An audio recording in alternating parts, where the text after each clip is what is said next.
నమస్తే welcome to Leo super star Rajinikanth ఎన్నో తెలుగు సినిమాలలో గెస్ట్ రోల్లో మనం చూస్తూ వస్తున్నాం. పెద్దరాయుడు ఇప్పటికీ కూడా మర్చిపోనటువంటి ఒక సినిమా అని చెప్పుకోవాలి. అయితే ఇదే విధంగా ఈసారి సూపర్ స్టార్ రజనీకాంత్ సినిమాలో బాలయ్య ఉండబోతున్నాడా?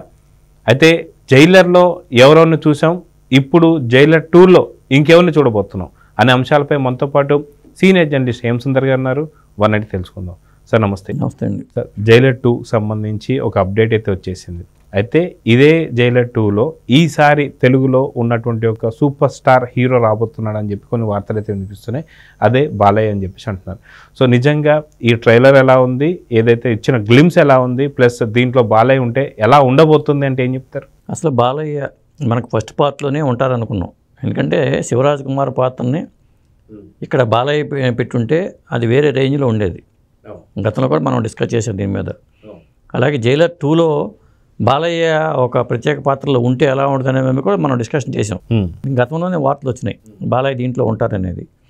అయితే సంక్రాంతికి ముందే దీనికి సంబంధించి కొన్ని వార్తలు వచ్చినాయి, అప్డేట్స్ వచ్చినాయి.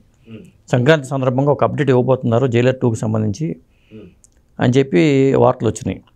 దాంట్లో అనౌన్స్ చేస్తారు. ఇందులో మరి రజనీకాంత్తో పాటు మోహన్ లాల్, శివరాజ్ కుమార్ వీళ్ళు కాకుండా ఒక బాలయ్య ఒక ప్రత్యేక పాత్రలో పోషించబోతున్నారు. అప్డేట్ రాబోతుందని కూడా వార్తలు వచ్చినాయి. కానీ ఆ అప్డేట్ రాలేదు, కానీ ఒక అప్డేట్ అయితే వచ్చింది. అదేంటంటే జైలర్ 2కి సంబంధించి అఫీషియల్ అనౌన్స్మెంట్ వాళ్ళు ప్రోమో గ్లిమ్స్ లాగా రిలీజ్ చేశారు. అంటే అనిరుద్ధ్ రవిచంద్రన్, నెల్సన్ దిలీప్ కుమార్ వీళ్ళు గోవాకి వెళ్ళి తుఫాను గురించి డిస్కస్ చేసుకుంటూ మనం రిలీజ్ అయిన తర్వాత చాలా ఇన్ని తుఫాన్లు వచ్చినాయి, అందపాలు వచ్చి నేను నాళ్ళు అయిందని చెప్పి వాళ్ళు కథాపరంగా డిస్కస్ చేసుకుంటే రజనీకాంత్ ఎంటర్ అవ్వటం కానీ ఆ గ్లిమ్స్ అయితే అద్భుతంగా వచ్చింది. అంతా పాజిటివ్ రెస్పాన్స్ వచ్చింది ఆ గ్లిమ్స్ రిలీజ్ చేసిన తర్వాత. అక్కడి నుంచి ఆ రజనీకాంత్ అంటే హుకుమ్ అనుకున్నారు అంతకితం, ఇక్కడ చూస్తే జైలర్ 2 అనే వచ్చింది కాబట్టి జైలర్ 2గానే రాబోతుంది అనేది మనకు అర్థమైంది. ఇక బాలయ్య పాత్రకి ఇందులో ఉంటే అది వేరేగా ఉంటుంది. ఇప్పటిదాకా బాలయ్య ఒక స్పెషల్ అపీరెన్స్ కానీ గెస్ట్ పాత్ర కానీ ఎక్కడ లేదు. బాలయ్య కానీ ఈ సినిమాలో ఉంటే జైలర్ 2కి వచ్చే మైలేజ్ కూడా వేరు. అయితే మీరు అన్నట్టుగా చూసుకుంటే తెలుగు సూపర్ స్టార్ హీరోస్ ఎవరైతే 4 ఉన్నారో 4 పిల్లర్స్, ఆ 4 పిల్లర్స్ కూడా మిగతా సినిమాలలో గెస్ట్ రోల్స్ మనం చూసాం. ఏదైతే స్టైల్ సినిమాలో కావచ్చు చిరంజీవి, నాగార్జున గారు రావడం కానీ, అదే చైతు ఏదైతే అక్కినేని చైతన్య సినిమాలో వెంకటేష్ గారు రావడం కానీ, ఇలా పలు సినిమాలలో వీళ్ళ ముగ్గురిని చూసాం. కానీ ఏ సినిమాలో కూడా బాలకృష్ణ గారిని గెస్ట్ రోల్గా మనం చూడలేదు. సో ఈ గెస్ట్ రోల్గా బాలయ్య అభిమానులు ఎలా అభిమానిస్తారంటే ఏం చెప్తారు? ఖచ్చితంగా అంటే బాలయ్య చేయలే, కారణం ఏదైనా కానీ బాలయ్య అనేది ఒక గెస్ట్ రోల్ కింద చేయలే. మొట్టమొదటిసారిగా ఒకవేళ ఆయన చేస్తే, ఇది అఫీషియల్ అనౌన్స్మెంట్ రాలేదు, నాకు తెలిసి అఫీషియల్ అనౌన్స్మెంట్ రావచ్చు కూడా. ఎందుకంటే బాలయ్య ముందు చాలా సినిమాలు ఉన్నాయి. ఇప్పుడు అఖండ తాండవం చేస్తున్నారు ఒకటి, అలా తర్వాత ఆది తిరుపతి నుంచి అనే మ్యాక్స్ అనే సినిమా ఒకటి ఉంది. అలాగే మల్లేని గోపిచంద్తో ఒక సినిమా అని చెప్తున్నారు. దాంతోపాటు ఈ సినిమా అంటే స్పెషల్ పాత్ర కాబట్టి ఎక్కువ రోజు షూటింగ్ ఉండకపోవచ్చు. ఖచ్చితంగా బాలయ్య పాత్రకి జైలర్ 2లో ఉంటే ఇక ఆ సినిమా వేరే రేంజ్ సినిమా అవుతుంది. ఎందుకంటే ఇప్పటికే జై బాలయ్య అంటూ బాలయ్య సినిమాల్లో మనకి వేరే ఏ సినిమా చూసినా జై బాలయ్య అనే స్లోగన్గా మారిపోయింది. రజనీకాంత్ సినిమాలో జైలర్లో కూడా నేను చూసినప్పుడు, మచిలీపట్నం జైలర్ సినిమా చూసినప్పుడు అక్కడ కూడా జై బాలయ్య అంటూ ఉన్నారు. కాబట్టి జైలర్ 2లో బాలయ్య ఉంటే అది వేరే సంగతి.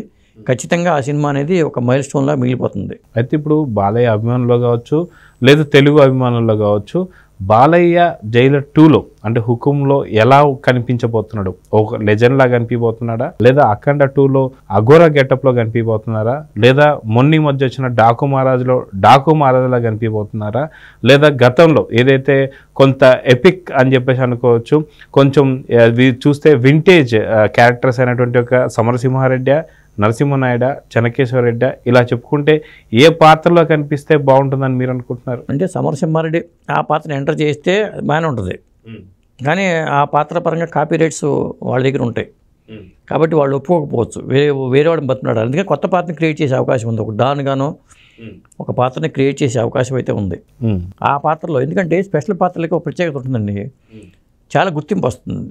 ఇప్పుడు ఎవరు చేసినా కానీ స్పెషల్ పాత్రలకి ఏంటంటే చేసిన వాళ్ళు ఎవరైనా సరే ఒక మంచి పేరు ఇచ్చే పాత్రలే ఉంటాయి, అది మర్చిపోలేరు ఎవరు కూడా. ఇప్పుడు పెదరాయుడు సినిమాలో రజనీకాంత్ గారు మోహన్ బాబు గారి సినిమా అయినా కానీ ఒక ప్రత్యేక పాత్ర వేశారు, అది అద్భుతంగా పండింది. పెదరాయుడు సినిమాకి అది పెద్ద ఎసెట్ అయింది. కాబట్టి స్పెషల్ పాత్రలు అనేవి ఒక సినిమాకి మంచి ఎసెట్. అది బాలకృష్ణ గారికి నేను పాత్ర చేసి ఉంటే అది మాఫియా డాన్ కావచ్చు లేకపోతే ఏదైనా కావచ్చు, చేస్తే మాత్రం ఒక అద్భుతమనే చెప్పాల్సి వస్తుంది.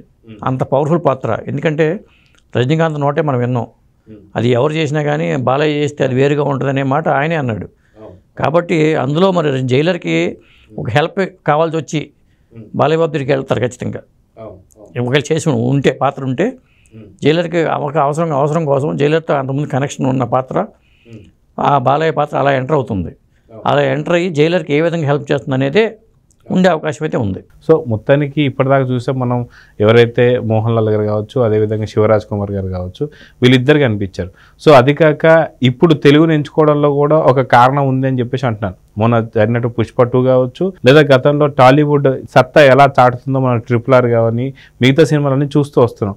సో తెలుగుకు సంబంధించి ఎలాంటి ఫ్యాన్ ఫాలోయింగ్ బేస్ ఉందో అనేది పూర్తి వరల్డ్ వైడ్లో మనకు తెలుస్తుంది. ఒక ప్రభాస్ కావచ్చు, ఒక మహేష్ బాబు కావచ్చు, ఒక పవన్ కళ్యాణ్ కావచ్చు, ఇప్పుడు ఉన్నటువంటి అతిరథ మహారాజులు కూడా ఖచ్చితంగా టాలీవుడ్కి సంబంధించినారు.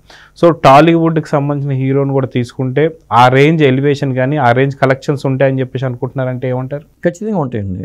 ఇప్పుడు జైలర్ 1 సినిమాకి వచ్చరికి 650 కోట్లు వచ్చింది. ఇప్పుడు జైలర్ కోట్లకి అంత స్టామినా, ఖచ్చితంగా 1000 కోట్ల స్టామినా ఉంది. పైగా ఇప్పుడు ఈ సినిమాలో శివరాజ్ కుమార్ ఉంటే శివరాజ్ కుమార్కి బాలయ్య బాబుకు ఒక మంచి ఫ్రెండ్షిప్ ఉంది. ఎన్టీ రామారావు గారికి కన్నడ కంఠీరవ రాజ్ కుమార్ గారికి ఎంత ఫ్రెండ్ వాతావరణం ఉందో శివరాజ్ కుమార్తో కూడా అంత ఫ్రెండ్షిప్ ఉంది. ఇక మోహన్ లాల్తో ఖచ్చితంగా ఉంది. ఇప్పుడు జైలర్లకు వచ్చేసరికి జాకీ ష్రాఫ్ పాత్ర కూడా ఎంటర్ ఉంది మనకి. ఇందులో ఉంటుందా లేదా అని తెలియదు జాకీ ష్రాఫ్ పాత్ర. కాబట్టి జైలర్ 2 అనేది ఇప్పుడు రజనీకాంత్ కూలీ సినిమాతో రాబోతున్నారు, త్వరలో సినిమా అయిపోతుంది. కాబట్టి వాళ్ళు కమింగ్ సూన్ అని చెప్పి ఇచ్చేశారు, అఫీషియల్ అనౌన్స్మెంట్ ఇది. కాబట్టి బాలయ్య బాబుకి ఎప్పుడు ఎంటర్ అవుతారు సెట్లోకి, ఆ పాత్ర తాలూకు వివరాలు ఏంటి అనేది అఫీషియల్ అనౌన్స్మెంట్ నేను అనుకోవడం త్వరలోనే వచ్చేస్తుంది. అది కూడా చూద్దాం సార్. ఖచ్చితంగా బాలకృష్ణ గారు ఎలాంటి క్యారెక్టర్ పోషించబోతున్నారు, సో ఈ సినిమా 1000 కోట్ల క్లబ్లో జాయిన్ అవుతుందా లేదా అనేది చూద్దాం. మరి నమస్తే. నమస్తే.